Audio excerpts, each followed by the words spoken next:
everyone, and welcome to the For Fun of Knit podcast. My name is Linda, and I'm coming to you from South Surrey, just outside of Vancouver, British Columbia. And this is not the normal intro to my podcast. I did a whole entire podcast and a whole introduction, dry hands, a whole introduction, and I somehow deleted the first, 5 minutes, 5, 10, I don't know. It's been sort of that kind of a week, but I hope you are all doing well. If you are new to this channel, welcome, welcome, welcome. Ignore this intro and get into the knitting, the knitting part. If you are a returning viewer, thanks everybody. Lovely to see you. You'll notice that this is not my normal garb. I have just come in from a walk. I thought I would sit down and edit the podcast, only to find out there was no intro. I dove right into a certain segment with no preamble. So I thought, okay, no time like the present. I will just do it really quickly and welcome everybody. And I hope you enjoy this next hour or so. As you know, I tend to go a little long. For those of you that are new, this is a predominantly knitting podcast. I do get into other fibery things, but for now it's knitting. And I am here to share all my adventures and misadventures in knitting. And hopefully that is something that you are going to get a kick out of. This is called the For Fun of Knit podcast. So no political or social commentary. No advertising. I'm not a maker. I don't sell anything. And this is just to share the love of fiber with all of you. And in return, you send me the most wonderful comments, the most interesting information, share your knowledge. And it's absolutely a lovely, lovely experience. So thank you one and all for all of your contributions to my podcast. I did intend on releasing a podcast much earlier than this, but this is what's happened with the beginning of my intro is kind of, what do I want to say? It is kind of representative of the last week or so. I had to say goodbye to Duke. So kind of a little out there. Brain wasn't 100% where it needs to be, and hence I probably deleted the intro because of that. But so that's been difficult, but we're moving on now. That was over a week ago, and so I'm just happy to be back and sharing all the wonderful things about knitting that give me comfort. And part of that is sharing my knitting and my adventures with you. So we have lots to share because it's been a minute, and I've got some financial. Yeah, I got some financial stuff too, but we're not going to talk about that. I've got some finished objects. Yes, some finished objects. I've got some whips, including some fun with my flax, which you can see right there. And when I flip out of the introduction, I'm going to look totally different. So guys, this is a totally separate segment. I've got some acquisitions I'm going to share, and then I leave the chatter to the very end. So for those of you that don't like the chatter, that's why I do that. That way you can just say, thanks, it was fun knitting with you, but I'm off to do other things. And for those of you that love the chatter, it's never all that long. It's 5 to 10 minutes, and I sort of give you just a quick update on what is going on. So without further ado, let me pass you over to the past Linda in the podcast. And so let's pick the winners. Okay, so just as a reminder, this was for all the comments regarding hand creams. Thank you so much for all the wonderful comments and suggestions. And if you want to look at the results, if you're looking for a hand cream, please check the last episode and all the comments. There are so many amazing recommendations. And funny enough, I had 3 of them in my house, so I'll talk about those after. But what we were drawing for was 3 skeins of minis, and I have 5 prizes, 1 for each 1,000 subscribers, because I got to the 5,000 subscriber mark. as well as one extra for the skein that didn't get claimed in a previous gifting. So now each little grouping is 60 grams. I have now made it 80 because I weighed all the socks that I make and they range between 60 and 80. And I thought, Linda, don't skimp out. Make it 70 to 80. So each one of these is 70 to 80 grams of sock yarn in minis. And so here we have the Sunshiny group. And I will tell you how that's going to work in a minute. That's the Sunshine group. Hang on 2 seconds. Then we have the beautiful Spring group, which is aquas and yellows and a little bit of purple and some greens. And then we have the Ocean group, the Lagoon group, which is the blues and the greens. And then we have the unnamed one. I'm going to call this the Cinnamon group because it's got some beautiful fall pumpkin and cinnamony kind of colors. So we're going to call that the Cinnamon group. I love that. So I've added a skein to each one of these. And the last one is the Pumpkin group. So one was the Cinnamon group, this is the Pumpkin group, and this is all the fall oranges, a little bit of gray in there, creams. And again, these are all beautiful mini skeins that come from either, I've got everything from Yarn Cafe Creations to, I've got Sweet Skein of Mine, Ginger Snap, Hue Loco. It's a combination of some really nice dyers. Now let me just find, where is my other skein? Here we go. Sorry, right in the back. This is the 6th prize, or the 6th potential prize. So this is a beautiful skein by Sweet Fibre, and it's 80/20, and it's called Lavender Clouds, and it's a beautiful, beautiful skein.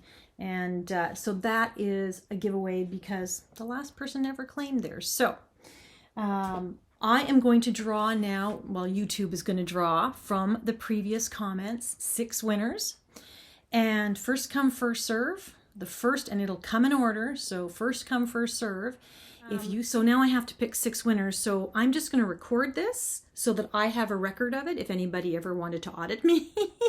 But I'm only going to show you the first winner and then the following 6 winners. So let's just pick a winner and see if this actually comes up. Or I might show them all, depending on who it is. First winner, Janet Overman. There we go. Thanks for a fun video for hand cream. I use Knitter's Joint Salve at sunflower.knit from Winnipeg. Ooh, a Canadian company. So Janet Overman, you are one of the winners. Okay, terrific. So the next one, let's see if that works again.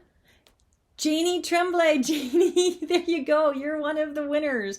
So wonderful.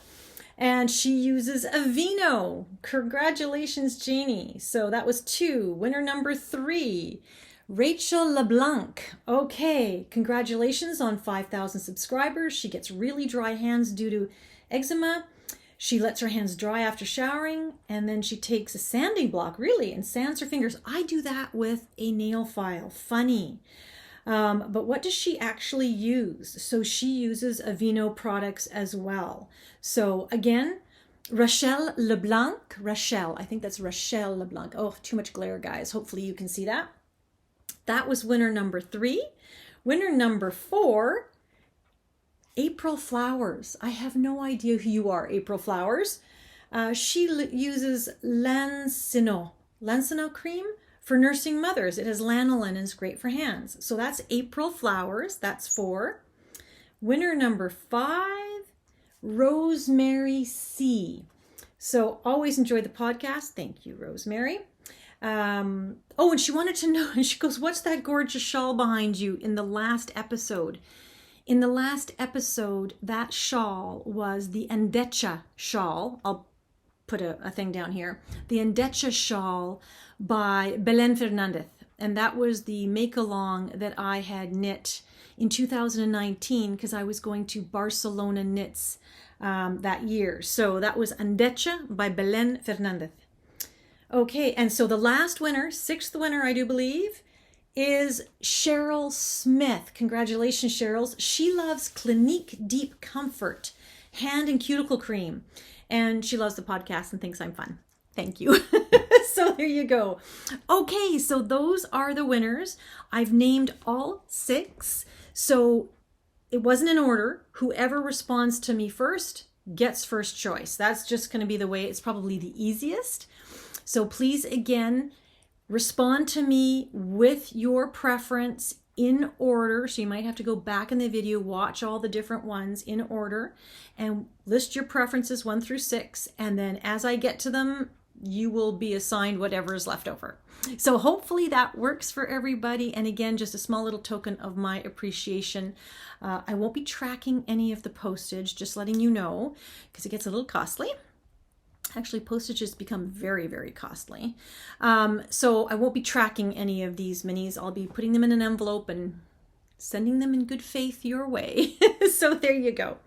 Okay, on with the podcast then. So now we're going to talk all about knitting. And hey, if you were just here for the giveaway, no harm, no foul either. Enjoy. Totally get it. And for the rest of you, let's talk a little bit about finished objects. So finished objects, this one is my first finished object, and this is the Luminous Summer Tea. And I will put a picture up there. And this one is a very, very simple knit. I highly recommend it. It is recommended in a DK weight yarn. I knit it in a worsted weight. And mine is the Handmaiden, what was it called? Handmaiden, oh, it's escaping me now. Again, I'll put all the details down there. But it's a silk wool blend. I do believe it is 60/40 silk wool. And in the colorway Maldives, it was the Islands sort of colorway series. And this is a simple knit. It is mostly stockinette. You just do a little bit. I'll try and show you if you can see that. There's just a few little eyelets along the neckline. It is just a series of increases in the round, top down, circular. So in the round, it's just a series of increases, which if you used a solid yarn, you would see it. It would become a decorative detail, all the increases throughout the yoke. But because I've used a highly variegated yarn, you don't see that detail. If you used a solid yarn, you'd also see the small little eyelet pattern around the front. You don't see that in my sweater, again, because of my choice of a highly variegated yarn.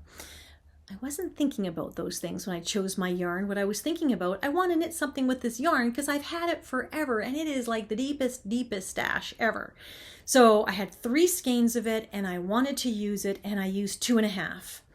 So again, you just separate for the sleeves and then it's stockinette all the way down, and it's quite cropped. I'm just wearing sweats and whatever, and I've got a tank top underneath so you can actually see the hem of the sweater. But absolutely very nice fit. Because I used a worsted weight, I'm trying to think, did I write it down in here at all? My Luminous Tea, my wonderful Vogue Knitting Project book, which I now have one for socks. My Luminous Tea, I did, Project 14. See, there you go, because I don't remember anything. So I flipped to Project 14 and look at this. I wrote notes and everything. So it was, I used 3.75 millimeter needles for all the ribbing sections in the neck, 4.5 millimeter as recommended for the actual body.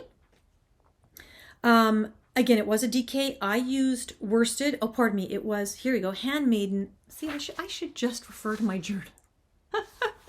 This is really good.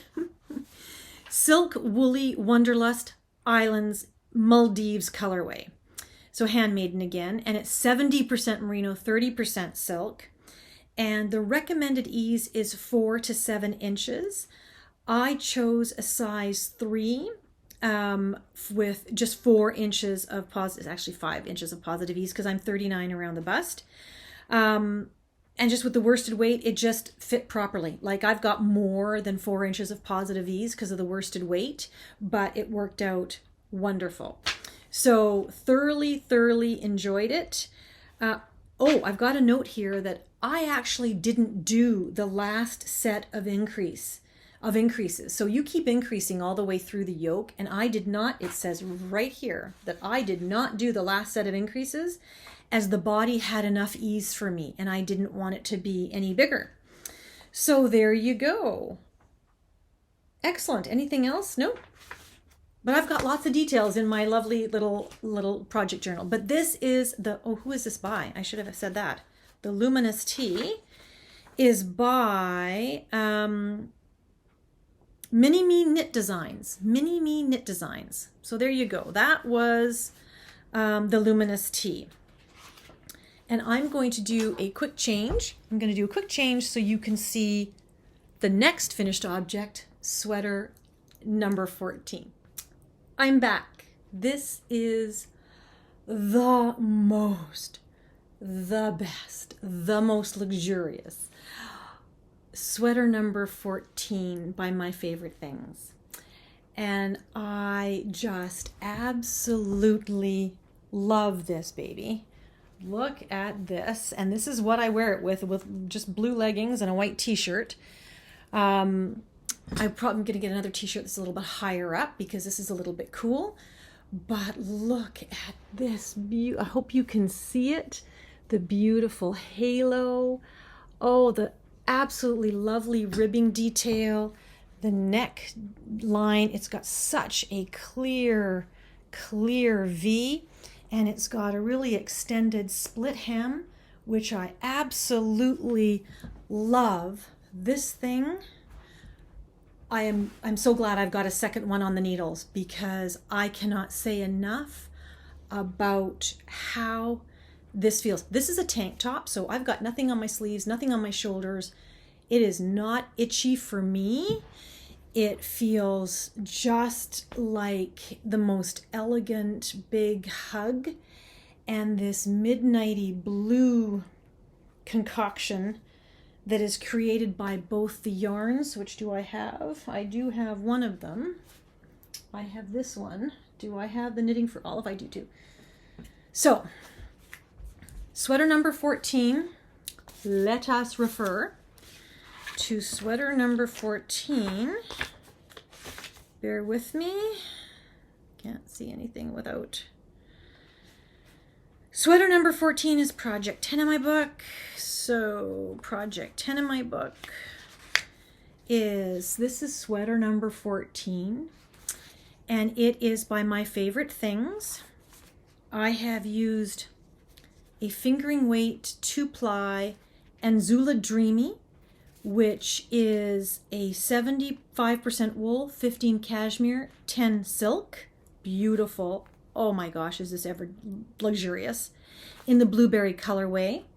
And I paired that with Knitting for Olive silk mohair in navy. And this is, what percentage of silk to mohair is this one? Because they're not all the same. So it's very important. It's 70% mohair, 30% silk. Now, I do recommend that be the minimum silk content that you take for me in a silk mohair blend, because I've tried the, what is it, 74%, is that right? No, that's not right. I can't do this. 72% mohair, 28% silk. And it's just that 2% makes it just a little scratchier. Not bad, totally tolerable. But next to skin, if you can go 70-30 or better on the silk, so higher than 30% on the silk, it might be worth it for you. So anyway, that's Knitting for Olive.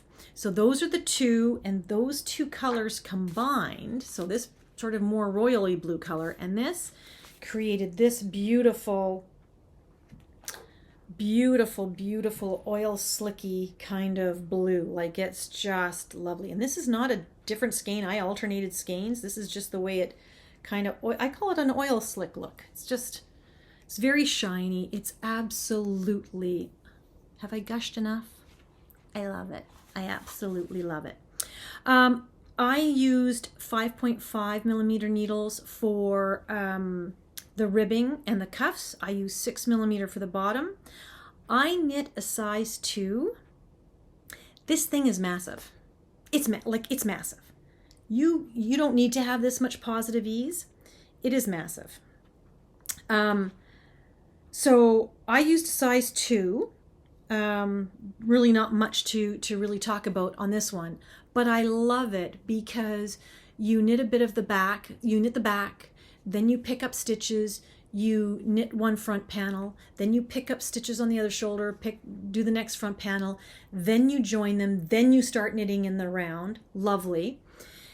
And for the sleeves, a modification that I made, and you can kind of see it, so I'm not too sure my modification was aesthetically a great idea, but I don't know if you can see it, that it looks a little narrower here than it does towards the end of my sleeve. That's also because I've got it like that.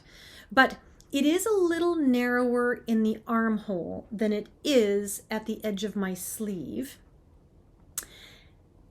And that was an unintended result. The armhole in the actual pattern is way down here. It's open to way down here. Like literally, I'm gonna embarrassingly show you my underarm because I don't know if you can see that or not. Right here, it goes to right there. Can you see those horrible stitches? That's Linda not knowing what she's doing, doing her not so nice mattress stitch, because I don't know how to seam yet, because I don't do seam sweaters. But anyway, you can see that from here to there's about, I don't know, what is that? 2.5 inches, almost 3 inches, where the armpit was right here. And it was supposed to go like that, I guess, a bit. And I just found that too deep when I tried it on. I mean, with all this fabric and all this material, I just found that too deep for me. So I did a really terrible job seaming it up, but no one's going to be looking under the pit. So I figured it's okay. That's the misadventure in my beautiful adventure. Anyway, so the overall fit and feel looks really good. I don't think anyone's going to notice that my armpits are a little, or my armholes. Excuse me? Seriously, mohair makes me sneeze. So let me ask you, are we having fun yet? So, all for the fun of knit. Okay, so that said, my armholes are a little smaller than what's required in the pattern. I did just knit straight. I did no decreases on the arms whatsoever, which is why you get a little bit of a bell happening. Just from the weight of the yarn, it's quite structured around the armhole, so it's holding it tight, but it's loosened up around the arms. So that is the only really modification that I made. This sweater grew a lot in blocking, and I was so gentle and tried not to let it hang in any way, shape, or form. I was holding it all together, gently pressing out the water. I laid it very carefully without letting it pull apart on towels to sort of roll it up and get some water out of it. And then I, rolled it back up into a nice little thing and then brought it to my blocking mats and gently laid it out. I didn't stretch it or pull it. It was big enough, all of it. This thing grew by at least 3 inches. So when I stand up, when pre-blocking, it was hitting me just at hip level. Like it was, so the ribbing was up here, like serious. The ribbing was about here. And now it's like, which I'm very happy with. My original intention or thought around the styling of this sweater would be that it would be a little bit shorter, and then I could do the sort of Parisian, tuck it into your belt and logo so suave, and so bellissima. But mine grew. So mine is now a bougie sweatshirt. So Wish I had joined, Casey Apple's bougie sweatshirt thing. I wouldn't have finished on time. As we know, Linda never finishes on time. But this is the bougiest sweatshirt ever. So mine definitely grew a significant amount. In the arms, it's funny because the arms grew and then they came back a little bit. So my arms were probably about there before I blocked, and now they hang perfect. I don't know if you can see that. Perfect. A little long, probably a little long, but I am not trading this puppy in. I'm going to sleep in it. I'm going to wake up. I'm going to have coffee in it on the deck. I am just, oh my gosh, it's just lovely. The other unintended consequence, which I'm now aware of, so I am going to adjust for this in my second version, is the deepness of this V. I followed the pattern and I did an Italian bind off. I had the option of an Italian or tubular bind off, and I chose the Italian. Really not much difference. Just it's not a tube, but it's very stretchy. So my girlfriends in my knitting group, they did a regular bind off, that had more structure. And so because it wasn't stretchy, I think it kept the neckline up a bit, just a bit. But also I think just from a pattern perspective for me, the schematic doesn't really measure the deepness of the V. So future pattern writers, maybe that would be helpful. What is the intended depth of the V? Because had I known it was going to be this deep, I would have joined it a little sooner and into the round. Easy to do, easy to fix. So I would have joined it a little sooner, maybe just by 1.5 inches. And the reason I say that is you don't want to go too extreme. Well, it depends. Some people might want a V that's right here. That would work really nice too, actually. Oh, I'll have to consider that. Maybe there's going to be a third version on my needles next. But the reason I say that is, you might not want to bring it up too much. You might want to bring it up totally. If you're looking for this look and you're using a superwash yarn, awesome.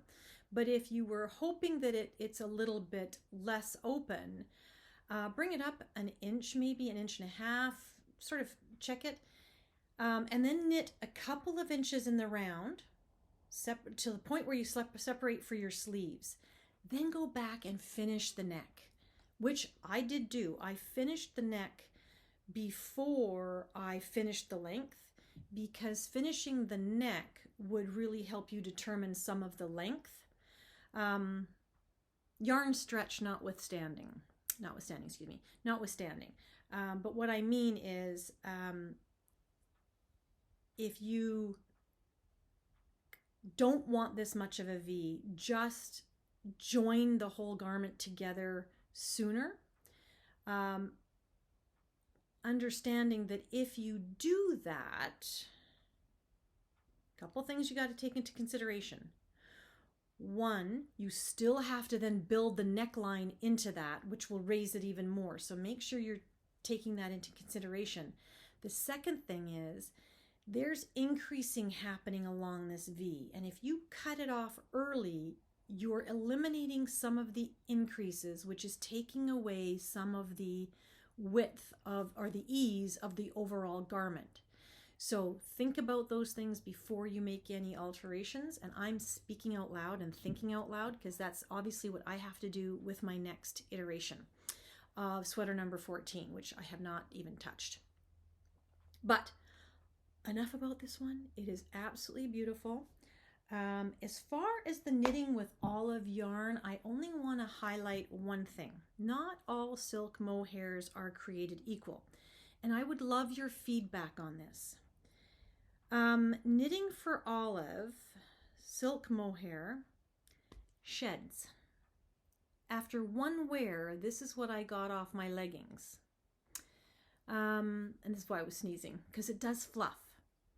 Now, I don't know if that, have I knit with a lot of mohair? I've knit with a couple of other mohairs. I've knit with Shibui, Silk Cloud, and I've knit with a German one that I got at Barcelona Knits. and neither of them shed this much. So I don't know if, maybe you can see it. There you go. You can see quite a bit of it there.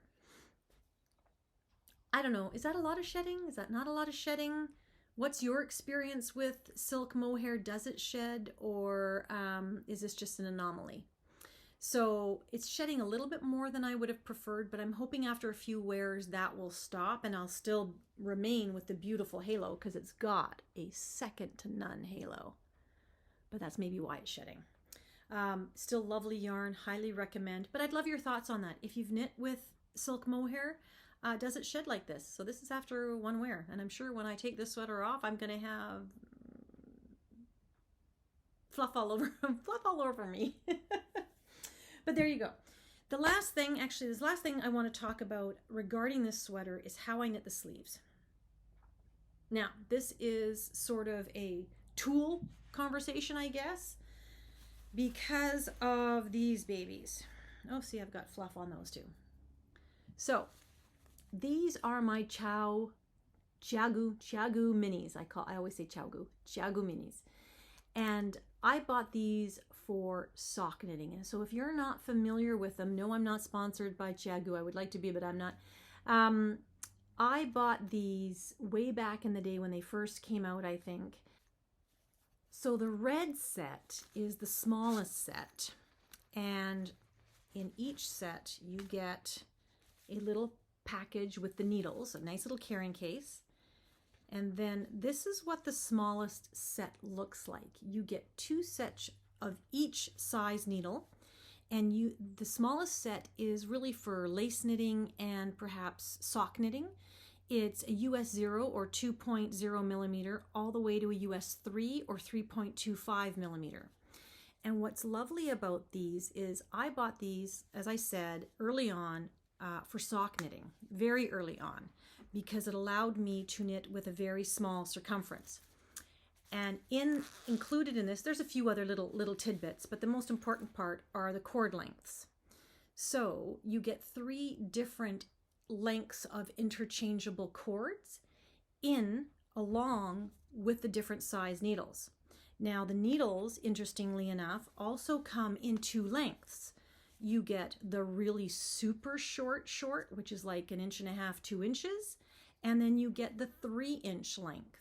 So you can customize in the circumference of your knitting in several ways. You can customize it by choosing a certain cord length. You can also customize it by using either the 2 long needles or the 2 short needles, or 1 long and 1 short. So there's a lot of variety and flexibility within these little packages that allow you to knit a range of projects.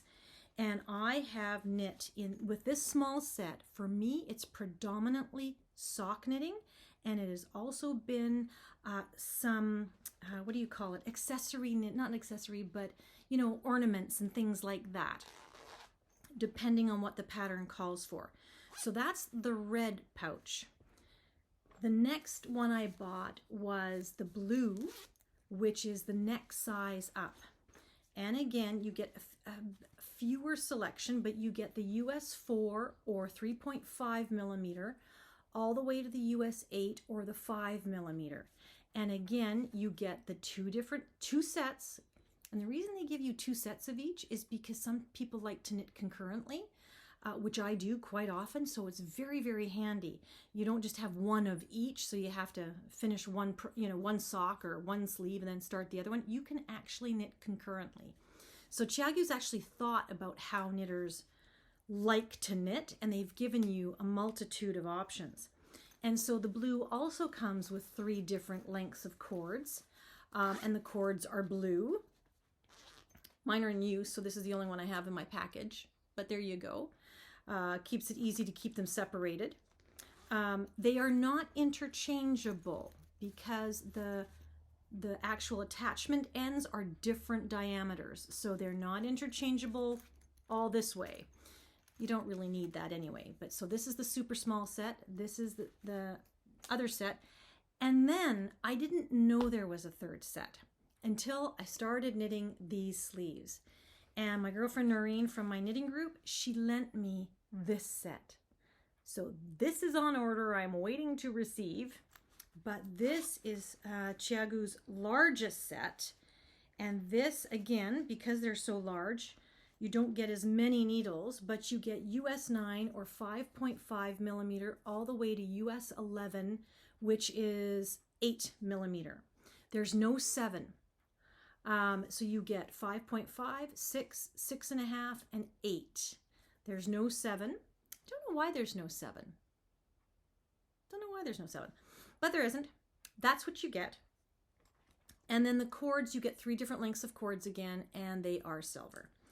And this, because my sleeves were knit in in 6 millimeter, I used this set to just zoom through each sleeve. It was so easy to actually use these 2 needles with the cord and knit, and there's enough metal here to grip, so it did not aggravate my hands in any way, shape, or form, but it just made knitting in the round without having to magic loop slip them so much easier. They do not provide you 2 of everything, so you cannot knit concurrently with the largest set, but it's a trade-off between, I guess, the cost of materials and what the market will pay for it. So this is what they came up with, and like I said, I used it on this sweater, and I will not do magic loop again on sleeves. I will do this 10 times before I do magic loop. So love it, love it, love it. I just had to put that in there. Sorry guys, sorry I had to put that in there. I'm not sponsored. These are tools that I use all the time, and for me as a knitter and how much I knit, they are worth the investment. Not something I did all in one year. I've acquired them over time, but again, love them, love them, love them. So that's it for sweater 14. Woohoo! Okay, let's go into works in progress.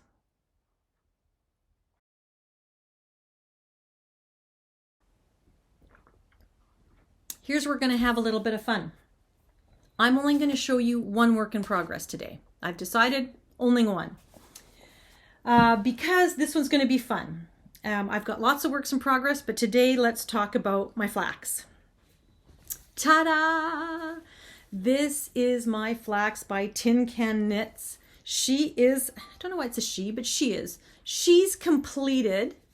She is completed. And these markers were just so I could keep track of my decreases and make them the same on both sleeves. But there you go. This is my beautiful flax knit like a pullover in the round. And I told you last time I redid the hem so that I could make a break in the actual waistband. I have since knit the neckband. As you can see, I picked up stitches all the way around and I went back and forth. Again, I didn't make the mistake. I didn't make the mistake of actually knitting over the steek. So they ended right here. And then I picked up stitches all the way along and I picked up 90 stitches. I ended up with 90 stitches. Let me put it that way, because I think on one I picked up 93 and on the other one I picked up 92 or 95. I can't remember when I picked them up. And then my very first row of 2x2 ribbing, I knit 2 together where I needed to in order to make sure I had 90 stitches on both button bands. I also made sure that I knew that I was starting with knit 2, purl 2, knit 2, purl 2, that I would have the right number in order to complete that. Then when I was doing the button band with the button holes, this was kind of a hit or miss guessing game on my part. I didn't watch any instructions on it. I just counted, okay, well, I've got 90 stitches and I've got 7 buttons. Let me show you my buttons. I don't know how you feel about these buttons, but I personally love them. these look like Reese's Pieces to me. And it just seemed to fit with my, I don't know what it was, the vibe of my sweater. It's like Reese's Pieces. These are vintage buttons I got at Fibre West. How much did I pay for them? $12. There you go. Not too cheap. But they are absolutely adorable. I love them. They're very lightweight. And so I had 7 buttons. And so I had to figure out, okay, I want to use all 7 buttons. So I had to figure out the buttonhole placement. And literally it divided like 12 to 13 rows. Every 12 to 13 rows I had to put a buttonhole. And the buttonhole, all I did was knit one, slip one twice. So I just knit one, slipped it, knit one, slipped it. So there you go. I slipped 2, I bound off 2 stitches every 12 to 13 rows, whatever that worked out. So here you have it. Here she's finished. All I have to do is steek it. And then I have to figure out how I'm going to finish it. And then I have to sew on the buttons. So I thought it would be fun if we did this together. Just the steeking part, because there's a little bit more work that I have to do after the fact. But I was told that you can't really felt silk Noro, which has wool in it. It's wool and silk. And I did buy a felting mat and a felting tool. So I just want to try it. And I thought it would be fun. Either way, we're going to cut it because this is quite sticky yarn and it's not going to unravel on me. I'm not worried about that at all. But I just thought it'd be fun if we did that together. So we're going to do that. The one hack or trick that a viewer commented on. So again, thank you so much for your comments. It's helpful to everyone. So I did, I do believe 9 stitches across. Is that right? How many did I do? 1, 2, 3, 4, 5, 6. I did 7. I did 7 stitches across. And what she recommended you do is in the middle stitch, purl the center stitch. That gives you a clean cutting line right off the bat. And I thought, oh, that was brilliant. Too late for me, but going forward, I will do that. So make sure your steek is an uneven number of stitches, and then the middle stitch, purl it, and then you already have your line and you know where you're cutting. Brilliant. So let me just change the setup of my camera and my computer, and we will try and steek this together. Hang on. Okay, so here we go. This is the felting needle that I'm using. And then just a felting pad. We are going to put the felting pad underneath the sweater. Noelle, this is for you, because who knows if I'm doing this right.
Okay, we're all steeked. As you can see, I'm steeked. Let me see if I can bring it a little closer for you. You get this little edge and it's sticking together quite nicely, which I'm happy about.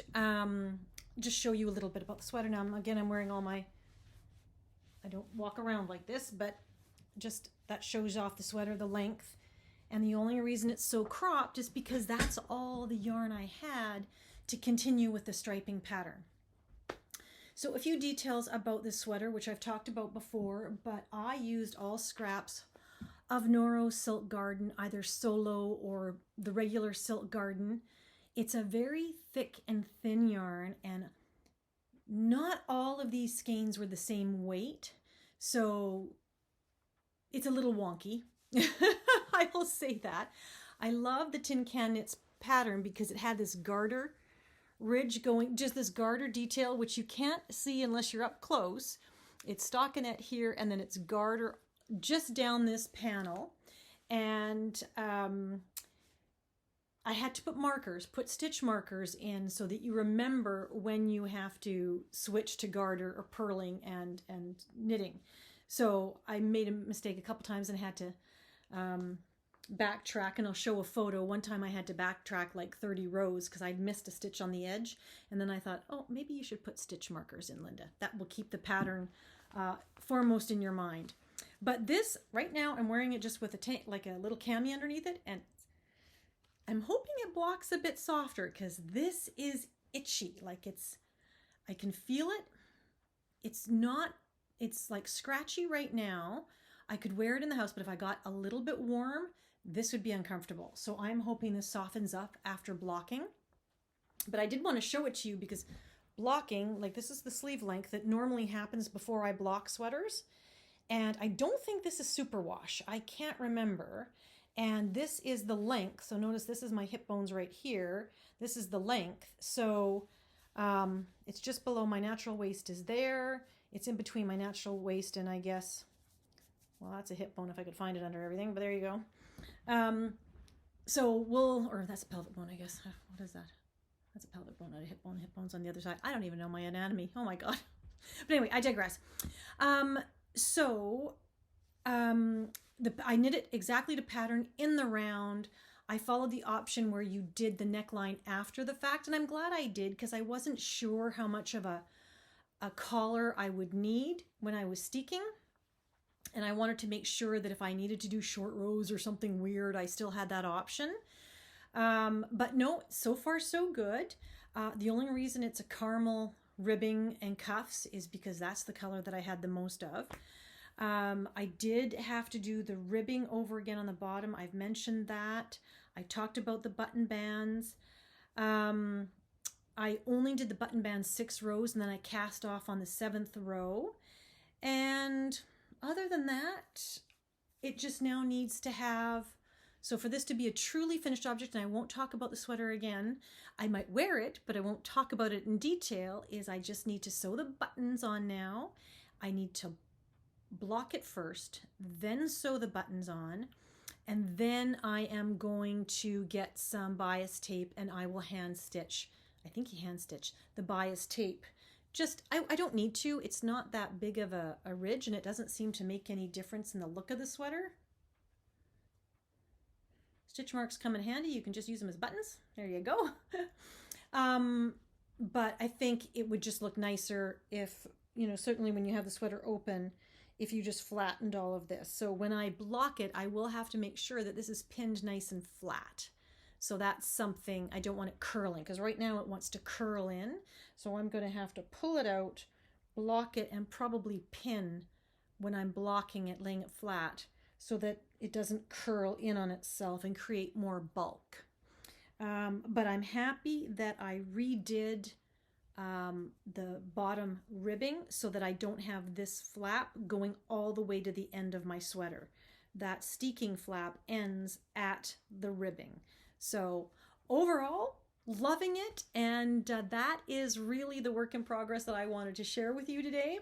It's still a work in progress. It'll be finished next time, hopefully, but we'll talk more about that in the chatter. So what else did I want to talk about? I wanted to talk about acquisitions. So acquisitions, quite a few acquisitions thus far, and only because of the Fibre West Festival. So Fibre West was a festival that was held March 24th and 25th at the Cloverdale Agriplex.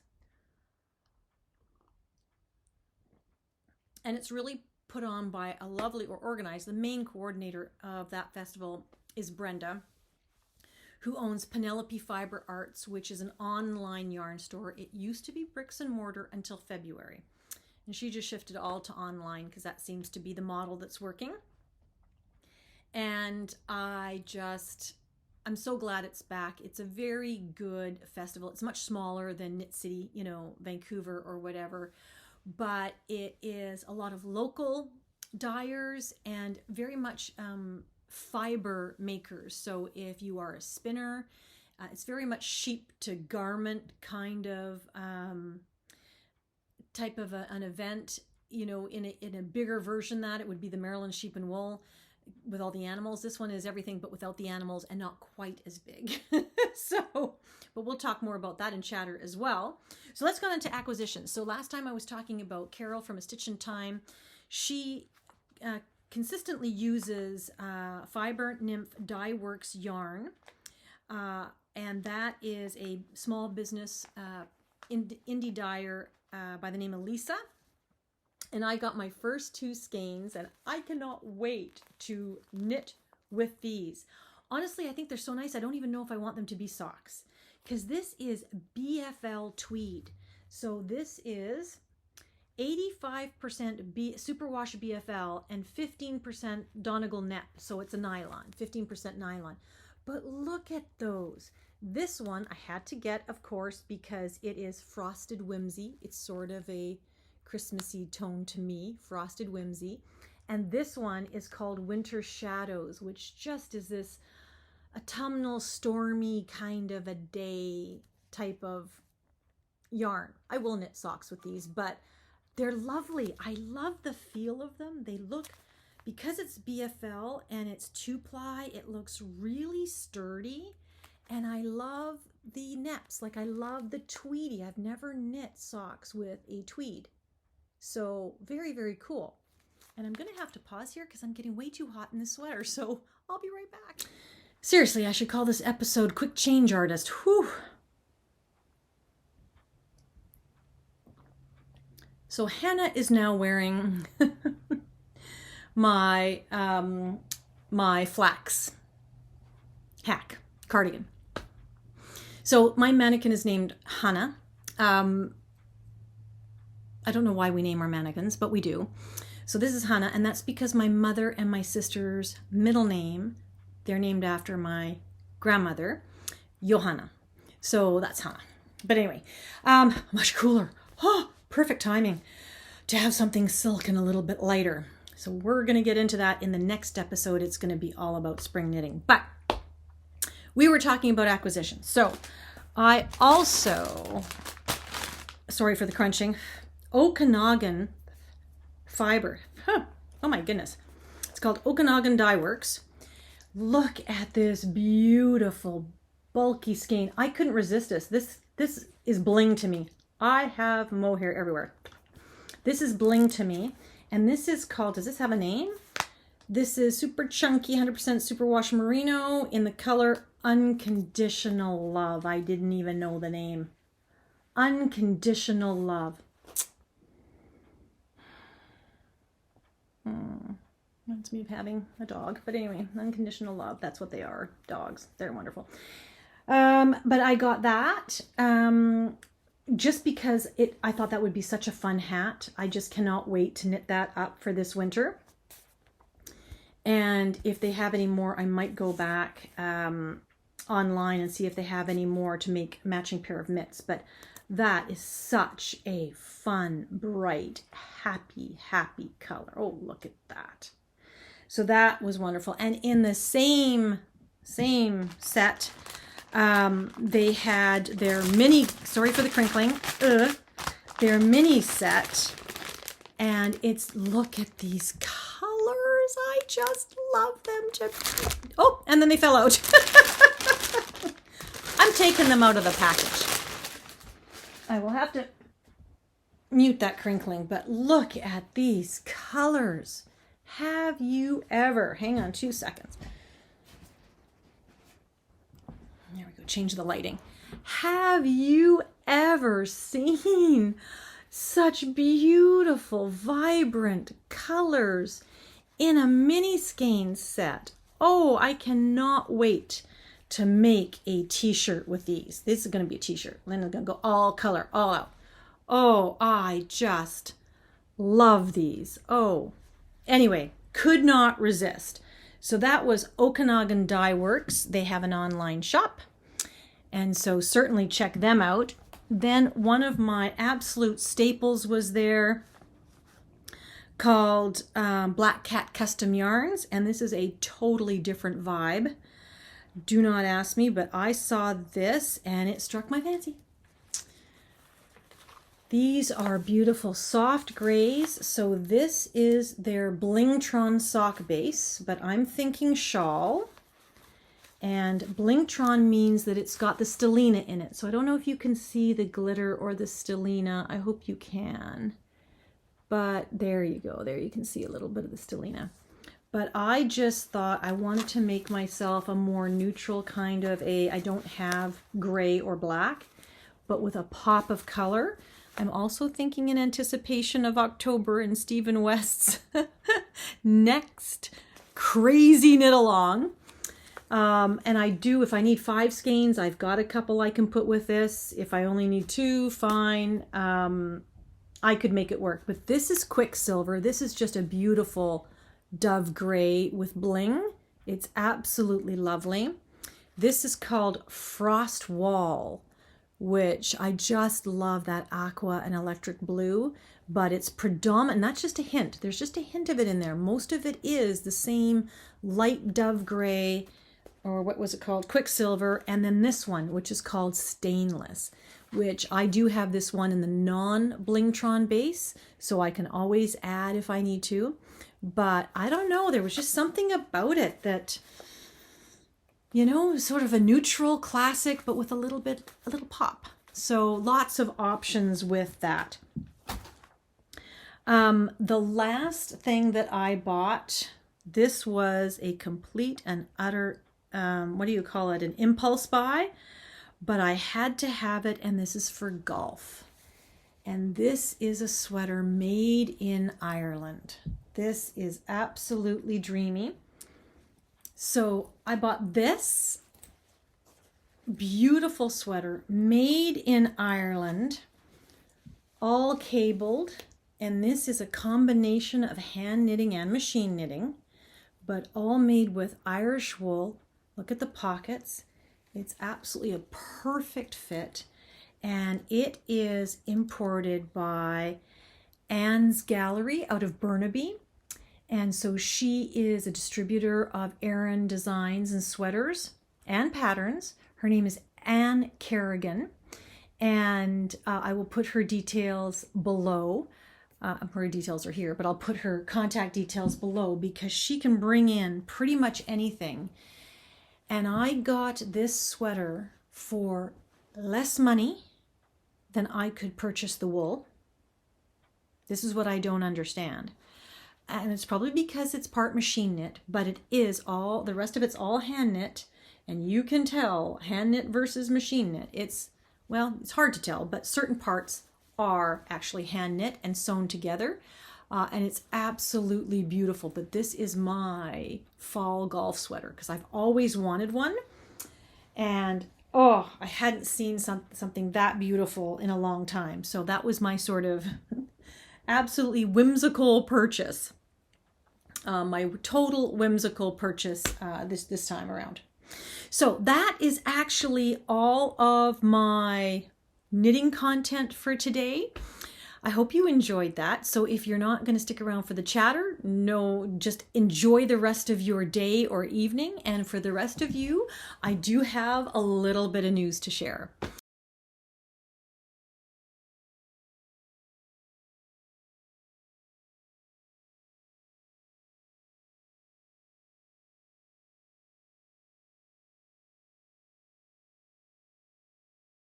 I wish I could knit and talk in the same time, but I can't. I've tried that even with, our knitting group. I think I spend just as much time ripping back what I knit as I do actually knitting, because unless it's just stockinette in the round like a sock, I can't. Apparently I can listen to television, listen to podcasts, like audio podcasts, watch video podcasts, but I cannot talk and knit at the same time. So limited capabilities here. I'm not a multitasker that way. But a couple things. On the fun side, I have started a walking program. So this is all part of last year's Move More. This year's word is build. Last year's was move more, was move. And I want to share an app. No, not sponsored, but it's working for me, so maybe it works for somebody else. And it's called the Conquer app. So you just download it off of Apple. It's probably available iOS as well, or pardon me, Android as well. But it's called Conquer, and it is basically an activity app where you choose the type of activity, you choose a target or a goal, and I'll explain that in a second, and you pay a small fee for, one is a donation to a cause. In my case, I get a choice of planting trees or removing plastic from the ocean. I choose to remove plastic from the ocean. I could do either one because I'm passionate about both, but I choose to remove plastic because I think it's a bigger problem at the moment. That's uneducated on my part, but that's what bothers me. And I've chosen walking. There's running, there's kayaking, there's hiking, there's skiing. There's all sorts of different activities that you can be doing. And I chose to walk the Cabot Trail, which I've always wanted to do. I've been to Nova Scotia, love it, love it, love it. I've been to the Cabot Trail, I've driven around it, but I haven't hiked it, and I've always wanted to do that. So this app was a 299 kilometer hike around the Cabot Trail, and the way it works is the app downloads the map and you choose how long you want to do it in. So 30 days, 60 days, 100, whatever timeline you do. This is all self-managed and self-regulated. But you choose your target. And once you put your target in, you can't change it. So 299 kilometers, I gave myself 60 days, and that meant I had to walk 5 to 7 kilometers a day, which is anywhere from 3 to 4 miles a day, I guess, in order to achieve the goal. And sometimes I didn't walk because of the rain or the snow or whatever. And so I'd have to, on the weekend, double up, like I'd walk twice. Because why would I push myself that hard? One, I was committed to moving more and having a target, even if it's a silly app that, it's like a chessboard. It moves you around the Cabot Trail in Nova Scotia as you go through the 299 kilometers. And there's a whole slew of other people doing it concurrently or, it's similar time frames. So you can see all the people by their avatars, walking with you, passing you, So I was in a personal, private, secret race with this mother-daughter team. They kept passing me, and so I'd fall behind, and then I'd pass them, and then they'd catch up, and it was a lot of fun for me internally. It's an internal thing. They don't know who I am. But anyway, the other motivation is that if you do complete your challenge that you designed yourself within the time frame, part of the money that you paid, and I think this was $30 Canadian, was you get a medal. Okay, that might be hokey, but Linda likes bling, man. So this is the wonderful Cabot Trail medal. And I mean, this thing is beefy. They mailed it to me because I finished my challenge in the 60 days. And it's all on the honor system. It's just fun. It's not serious, but yeah, me who needs to declutter is now getting medals for her walks. But it worked. That's all I can say. For me, it really got me not wanting to not complete it. So it got me moving, and on days I didn't feel like walking, I'm like, I gotta walk because I can't walk 12 kilometers tomorrow. I have to walk today if I want to get this silly medal. And it worked. It worked for me in a big way. And so I finished this one, and now I have signed up for 809 kilometers to do the north coast of Scotland. So I'm well into it, and I am tragically behind. Tragically behind. And that's because of Duke and weather and whatever. So, I'll catch up. I will catch up, absolutely. If I have to go on the treadmill and just power, do 2 walks a day, whatever, I will catch up because I want my North Coast of Scotland medal. And I think it has a kilt on it or something like that. But anyway, I wanted to show you that. That's an app that's really working for me, and I thought I would share that with you. And no, I'm not sponsored. Just, it's fun. It's just the fun things, because honestly, knitting is a very sedentary pursuit. So I do think we need to focus on moving. And I know for a fact that during COVID, I did not move a whole heck of a lot. And so now, last year and this year, I am committed to moving. That way I can enjoy knitting, and spinning and crocheting and all those other things without guilt and without worrying that I'm putting the incorrect type of pressure on my joints and my body. So that was one thing that I wanted to share. The other thing that I wanted to share was of the Master's Knitting Program. Excuse me. One moment. Ooh. Try drinking hot coffee fast. Not a good plan. Not a good plan. Okay, so I'm well into the report on blocking. I'm learning a lot. Little tip that I'm going to share right now is, and I didn't know this, why I didn't know this, all the stuff you think you know and I didn't know. But if you want to, and somebody might have actually mentioned this to me on one of my comments, when I had a yarn bleeding incident, it's about color fast testing your yarn.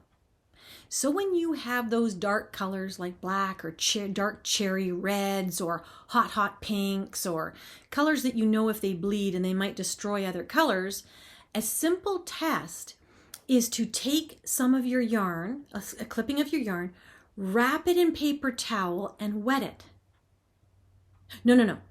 It was wet the yarn, wrap it in paper towel, and see if the color bleeds into the paper towel. That's so simple.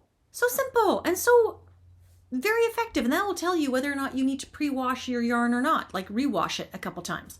So I thought that was a very helpful hint. And that was all in a section that was about what's called finishing your garments. So blocking is a part, blocking meaning you're fully, well, you're adding water or introducing your garment or your hand knit to water of some kind. You're either fully soaking it and immersing it in water so that it fully absorbs all the water, or you're spraying it with a sprayer, or you're steaming it. Those are all methods of blocking. And blocking is just one part of finishing a garment, which is an overarching session. So this is really about the fashion process of making a hand knit garment. So I just thought that was interesting. It was just a little tidbit, and I thought, oh, good idea. Easy, cheap, everybody can do it. Why not share it? And because I shared with you that I am trying to do level 1 of the Knitting Guild Association as their master hand knitting program, 2 or 3 people reached out to me who are taking it at the same time. That is so cool. So we are starting to be in contact. We're just at the fledgling stages right now. I don't know how much contact we'll have throughout the program, but at least I know there are other peeps out there taking it at the same time I am. So if I do need to reach out, I have been invited to do so. So thank you to you. You guys know who you are.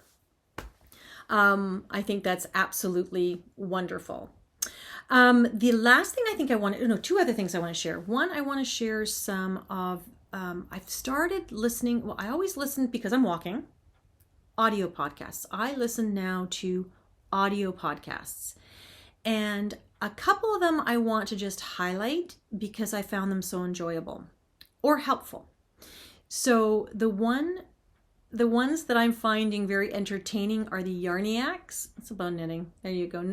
Char and Gail, and it's the Yarniacs, and they have a current podcast going, and they're just a friend team that goes back and forth. So if you are into audio podcasts and haven't heard about the Yarniacs, I highly recommend them. The other is Pam and Greg from Unraveled. They have a great podcast, and they do lots of interviews, which is kind of fun. And through them, I learned all about Elizabeth Zimmerman. They call her the Julia Child of knitting. And you all know who Elizabeth Zimmerman is, I'm sure. But if you don't, she's one of the founding North American knitters. And she's certainly the, like the Julia Child of knitting in the round. So I'm going to leave you on a cliffhanger because I think reading about her is really, really interesting. And that was before circular needles, folks. So that's quite amazing. And she is just an absolute brainchild of knitting. What are the other things that I am? Elizabeth Zimmerman, if I'm not mistaken, please correct me, but I think they said that she actually designed the I-cord. She introduced the I-cord. Elizabeth Zimmerman introduced continental knitting to North America, knitting and knitting in the round, and afterthought pockets and afterthought and hence afterthought heels. So she also introduced a formula so that anybody could design their own sweater just by simple basic math. And that's her percentage of stitches formula.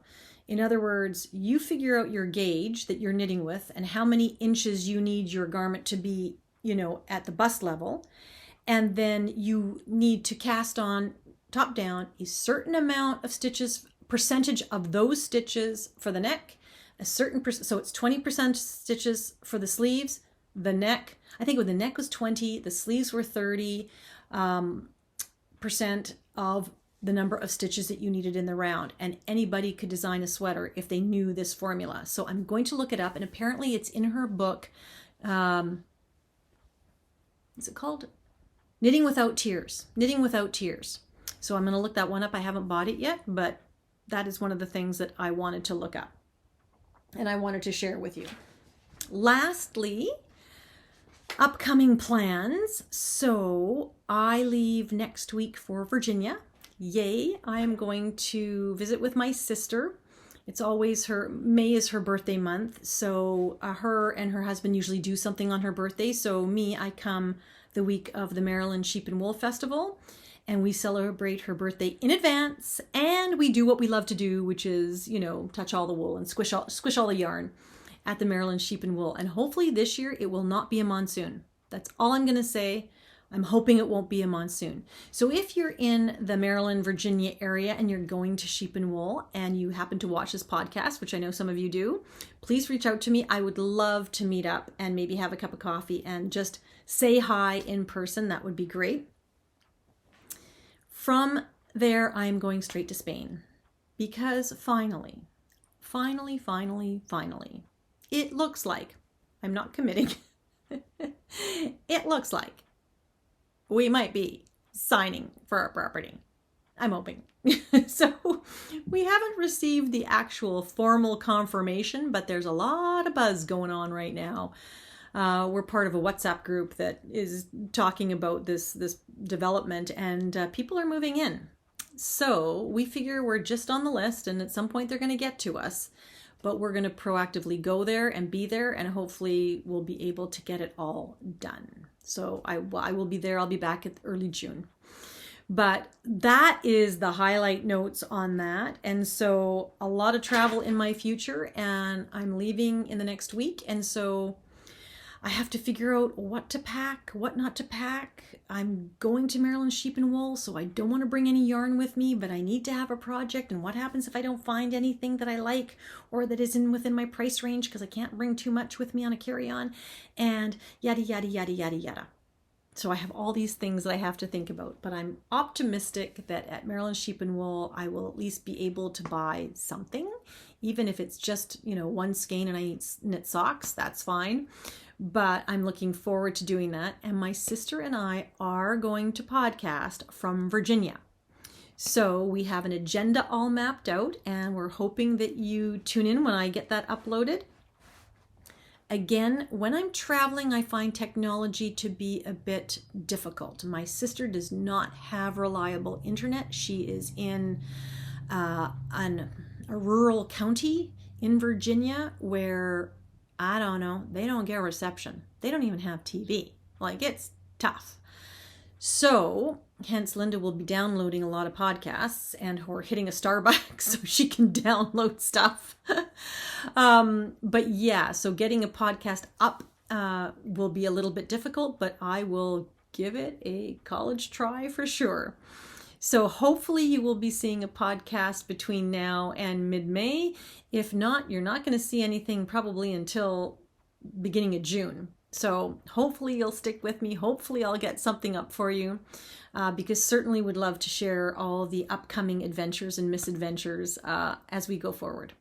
So on that note, I think I will say hello, or not hello. I think I will say thank you for watching. I'm so glad that we had this opportunity to spend time together, and I hope I kept you company. And I wish everyone a very, very happy knitting couple weeks until I see you again. Take care. Bye-bye.